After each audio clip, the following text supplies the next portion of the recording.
Welcome back. Artificial intelligence, or AI, is no longer a distant concept from science fiction. It's influencing how we work, learn, and live every day. With that progress comes the question, how ready are we as a small island to keep up with such rapid change? Today's feature takes us into that conversation with St. Maarten-born AI and cybersecurity expert Gregory Richardson, currently based in the United States. He is on island this week promoting his new book, 6 Technology Levels, hosting an in-depth AI training session and preparing to address Parliament on the role of AI in business and society. To help us all unpack what this all means for our islands. We're here today from NEWSDESK. This is our feature story today, and how better to do it with an old friend of mine. I don't mean old in that way. This is Cold Bay's own. It's a Cold Bay boy. That's right. That really took what he was interested in as a young man and took it to the world. This is Mr. Gregory Richardson. Greg, how you doing? Thanks for having me, Aston. Always good to be here. Also good to see how, I won't say you got old, how you have grown and expanded. A little matured. Matured, right. So I also remember you, back in the day, getting introduced to running sound and stuff like that. And again, you stuck with your passion, and I love it. You're actually the first person supported me being a graphic artist. Yeah, I remember back at those days. Securitech. I absolutely said, remember do this those course, days. and that was it. Here we are. Yeah, it's good, man. Greg, sticking with your passion works. Yeah, you've been a leader in technologies, especially network security in St. Maarten. You went to the States and you did that. Can you just give us a quick synopsis what you've been doing outside the country? Yeah, when I left here to go and expand with my family in the States, I intended to stick with network security engineering. So I was the engineer, the hands-on. Maybe a year or so later, the company that I started here and brought there was bought out by a bigger company. That's typically how that happens. And then I was forced to work for them. It's called golden handcuffs. They pay you enough to make you want to stay, to work for them for a certain amount of years, so I don't go and compete with them. Right. And then after that was done, the very, very, very big cybersecurity company started looking out for me. Hey, we want you to come work with us. So McAfee, Symantec, companies big like ones that. like that, right? Huge.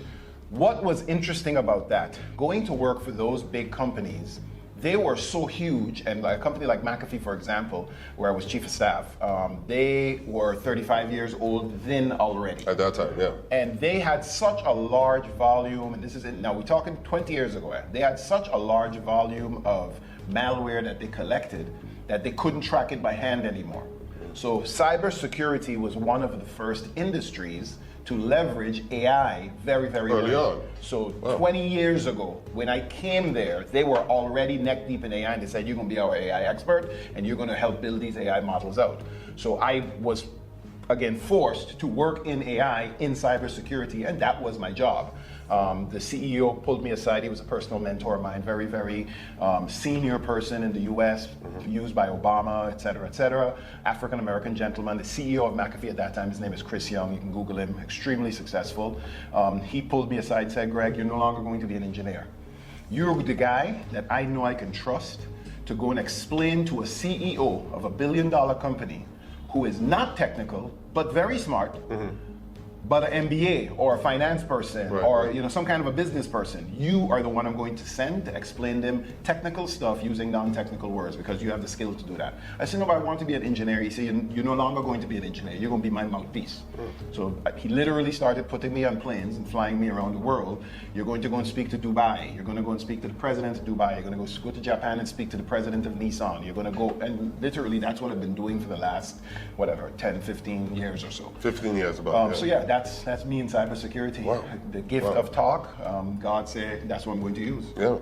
About that too, I know you've been a man of faith. That's how we got together, and I always admire that about you. I saw just a couple months ago you were doing AI conferences for churches. Could you just explain that really quickly before we ask the next question? To be clear, I do AI conferences all around the world. I have one actually, if I could say that, I have one actually coming up Friday night and Saturday here in St. Maarten. We primarily focused it on teachers and government employees. They're all paid and they're all there. We have about 20 people that are there. Probably have 1 or 2 more seats. If you can get in contact with me, maybe through my father or whatever, let me know. I could, if you really desperately want to come, you can come.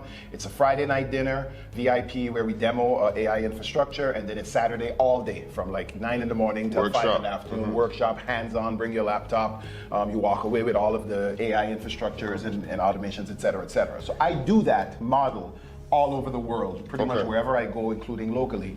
And a lot of times churches will call and say, hey, we knew you were a quote-unquote church boy, so can you talk to us about AI? I initially thought churches might be intimidated by AI. I'm now finding out churches are intimidated by it, banks are intimidated by it, everyone is intimidated by it.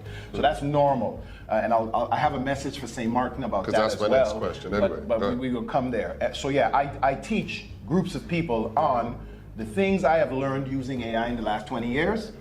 It's also what I put in my book. Hey, this is if you want to leverage AI in your business, organization, job, whether you're a teacher or a banker or whatever you do, you can. It can help you be more efficient. It can help make you more profitable. And I teach people that. I also teach them how do you avoid pitfalls. MIT recently did a study, like in the last month or so, that they said 95% of AI initiatives failed. Because it's not magic. It's not abracadabra, you're going to do everything. You need to guide it. There's certain things it does well, there's certain things it doesn't do well. I teach people all of that. These are the things in your business you should align AI to. There's other things you need to be doing this. You're the person that does this. So that's what I do. Okay.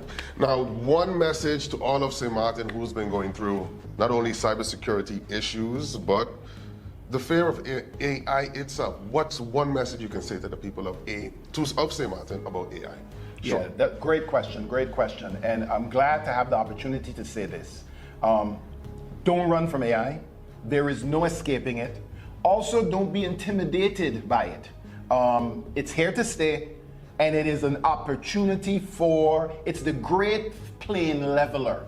Now we are in the US tracking who is going to be the first single person, billion with a B dollar company.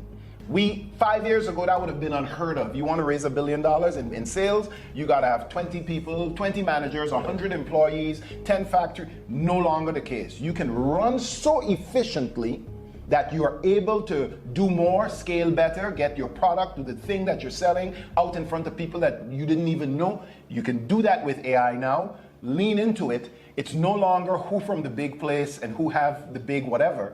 Anybody has access to be the next big deal on a global scale. In case you're curious, we battled this in the Caribbean 20, 30 years ago with the onset of internet too. They also said internet gonna kill tourism, it's gonna do this, it's gonna be so bad. We hear now, everybody has internet for the most part. The internet quality is great. I was in my hotel last night streaming 4K video on YouTube, right here, and the internet wasn't blazing fast, but I was able to get video, Netflix works, so we have workable internet. So in the same way, don't run from AI, lean into it, and ask yourself, what's the opportunity that this could allow me to take what's special about what I have to offer and put it in front of the entire world. Outside of the handful of people you know here or know in the States, what about their friends and their friends' friends and other people who are interested? I'll say one other thing. Everything has a niche. I have a small YouTube channel, super small. Not even going to say the name of it. It's not an ad for the channel. You'll put his YouTube channel right here. It is about people who like to read the Bible, but also love technology. That's all it's about, literally. I started recording those videos years ago because I said, that's me, I have this nerdy idea, I like it. Little did I know, there's all Australia, Japan, Singapore, there are other nerds that like to read the Bible. That's a niche, that's super, super niche. And I now have 11,000 followers, and every time I post something, they're looking at it, they're commenting, and they're saying this and that and the other. Anybody can do it. It's not because of anything about me. The people that I attracted are not people I know. They're primarily people who are interested in those specific topics. Find your niche, jump on it, and let the world know. This is your opportunity. Amazing, amazing. Let us know about this book, Greg, and how they can get this book and what this book, who it's for, and what it's about. Perfect. It's 6 technology levers. It's a book I wrote about 2.5 years ago, bestseller on Amazon's business and technology list, still is. And it Congrats. is written, thank you, it is written for non-technical people. Everything I said here today, where I said, you know, I try to help non-technical people and learn from the things that I have learned from using AI and cybersecurity for 20-something years. Let's drop that down into one book that anyone, technical or not, can condense and read. It's available on Amazon. It's available here on the island. Again, reach out to me, my father, my sister. We have books here on the island, and Amazon. Probably going to put the QR somewhere here. Yes. That's it. That's it. Appreciate you having me, Alston. This was Thank you amazing. so much, Greg, and good luck with what you're doing here on the island, and continue to just spread. Thank you, brother. Thank you. Bro. Thank you. Thank you. Peace. This was NEWSDESK special feature conversation with Gregory Richardson, offering not just a glimpse into the future, but a reminder that the future is already here. His book, 6 Technology Levels, is now available on Amazon. Get it and make sure you're up to date with what's going on in AI, especially for your business or your organization.